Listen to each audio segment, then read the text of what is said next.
नमस्कार, स्वागत है आपका। मेरा नाम है विपिन विभाग। मेरे साथ मौजूद हैं पत्रकार शादाब रिजवी। स्वागत है। धन्यवाद सर। पटना में राष्ट्रीय जनता दल के कार्यकर्ता सरकारी नौकरी में 65% आरक्षण लागू करने के लिए धरना प्रदर्शन कर रहे हैं। धरने पर आरजेडी नेता तेजस्वी यादव भी पहुंचे हैं। वे हाथों में 16% आरक्षण की चोरी करना बंद करो का पोस्टर लिए नजर आए हैं।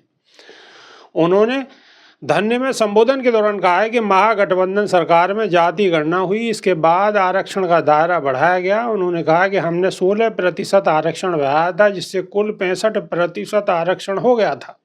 हमने केंद्र सरकार से आग्रह किया कि बढ़े हुए आरक्षण को संविधान की 9वीं सूची में शामिल कीजिए, लेकिन केंद्र सरकार ने ऐसा नहीं किया, जिसके बाद पटना हाई कोर्ट में मामला गया तो रद्द और अब सुप्रीम कोर्ट में आरक्षण का मामला चल रहा है। हम लोग मजबूती से अपना पक्ष रखेंगे। 65% आरक्षण लागू कर 9वीं अनुसूची में डलवाना है। आरजेडी नेता ने कहा कि बिहार में बेरोजगारी पर कोई नेता बात नहीं करता। 2020 के विधानसभा चुनाव में हमने वादा किया था कि महागठबंधन सरकार आने पर 10 लाख लोगों को रोजगार देंगे। आज सीएम नीतीश कुमार गांधी मैदान में शिक्षकों को नियुक्ति पत्र बांट रहे हैं।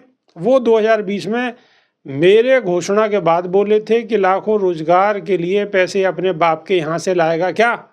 उन्होंने कहा कि 2022 में नीतीश कुमार ने हमसे आकर कहा कि बीजेपी हमारी पार्टी को तोड़ देगी। तब हमने इस शर्त के साथ उनका साथ दिया कि रोजगार देना है।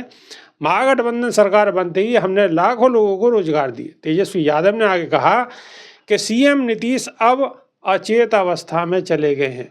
उनको जनता से कोई लेना देना नहीं है, कोई मतलब नहीं है। बस इस जुगाड़ में लगे रहते हैं कि उनकी कुर्सी बची रहे। जाति गणना कराकर आरक्षण का दायरा हमने बढ़वाया ताकि पिछड़े अति पिछड़े दलित युवाओं को नौकरी में लाभ हो, लेकिन बढ़े हुए आरक्षण को बीजेपी जेडीयू ने कोर्ट में फंसा दिया है। गांधी मैदान से नियुक्ति पत्र बांटने का काम हमने शुरू किया था। नीतीश मेरी देखा देखी कर रहे हैं। बढ़ा हुआ आरक्षण रद्द होने से पिछड़े अति पिछड़े और दलित और आदिवासियों की नौकरी उन्हें नहीं मिल पा रही है। उन्होंने कहा कि हम राष्ट्रीय जनता दल के लोग गरीब शोषित दलितों और पिछड़ों की आवाज को उठाते रहेंगे। शादाब रिजवी, देखिए, आवाज़ें तो उठ रही हैं, सड़क से लेकर संसद तक उठाने की बात भी की जा रही है। हाई कोर्ट भी गए हैं, हाई कोर्ट से सुप्रीम कोर्ट भी गए हैं, लेकिन जो मेन मुद्दा वो क्या है कि आरक्षण को बढ़ाया जाए। 65% लगभग आरक्षण कर दिया जाए और केंद्र सरकार उस पर मोहर लगा दे। लेकिन ये सवाल बहुत छोटा बैठ जाता है, बहुत छोटा हो जाता है। छोटा किसके सामने हो जाता है? जो आरक्षण मिला हुआ है उन पदों पर भी धांधली चल रही है। जो आरक्षण मिला हुआ है पहले से ही, ऑलरेडी जो आरक्षण रिजर्वेशन आया हुआ है उस पर भी नियुक्ति सही तरीके से नहीं हो पा रही है। तो भ्रष्टाचार इतना ज़्यादा बढ़ चुका है कि जो आरक्षण मिलने वाला है उसकी तो हम बात कर रहे हैं, चलिए वो ठीक है, मुद्दा सुप्रीम कोर्ट जाएगा, सुनवाई होगी, फैसला होगा तो उसमें पिछड़ों का, अति पिछड़ों का, दलितों का, अति दलितों का, अनुसूचित जाति का, जनजाति का, सबका फायदा होगा।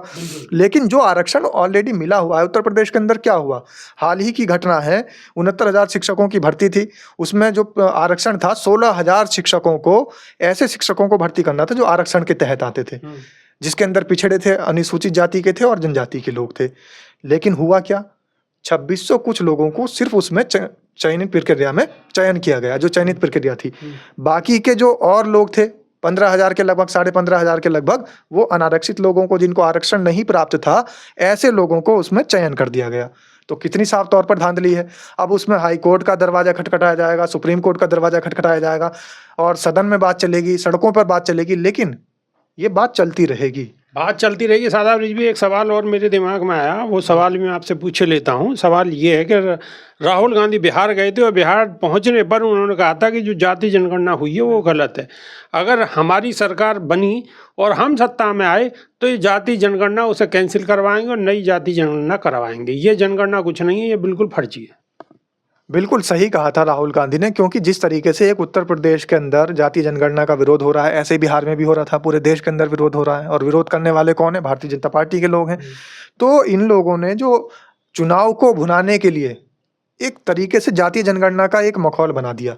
वो जातीय जनगणना कहीं सही तरीके से नहीं हो पाई है, और जातीय जनगणना तब सही तरीके से हो सकती है जब पूरे देश की एक साथ जातीय जनगणना होगी, तब हो पाएगी, तभी संभव हो पाएगा। दूसरी बात, एक स्ट्रक्चर जो तरीका होता है, जो मानक होते जाति जनगणना के, तो फिर जो तेजस्वी यादव बोलते हैं, बड़ी बड़ी बात करते हैं, तो तेजस्वी यादव गलत बोल रहे हैं या राहुल गांधी गलत बोल रहे हैं? तेजस्वी यादव सिर्फ इसलिए बोल रहे हैं कि उनको दिखाई दे रहा है चुनाव, और चुनाव में वो जो आरोप लगा रहे हैं नीतीश कुमार पर, वो तो सही आरोप हैं, लेकिन जो जातीय जनगणना की बात कर रहे हैं और वो 65% आरक्षण की बात कर रहे हैं, ये सारी बातें अभी हवा हवाई हैं, गलत हैं, हाई कोर्ट से ख़त्म हो चुकी हैं, सुप्रीम कोर्ट में चैलेंज आ चुका है।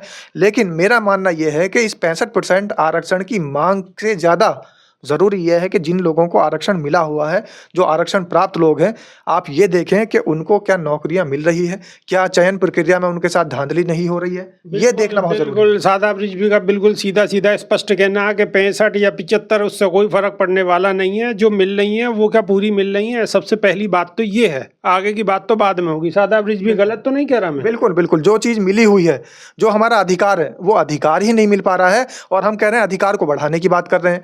अधिकार बढ़ जाएगा वो अच्छी बात है, लेकिन जो हमारा अधिकार है वो तो हमें मिलना चाहिए। पहले कम से कम जो हमारा अधिकार है वो तो हमें मिलना चाहिए, आगे फिर बात होगी, अभी तो उसमें ही दिक्कत है। तो आप बात को समझ गए होंगे। तो अभी के लिए सिर्फ इतना ही, नई वीडियो में फिर रूबरू होंगे। बहुत बहुत शुक्रिया, धन्यवाद। धन्यवाद सर।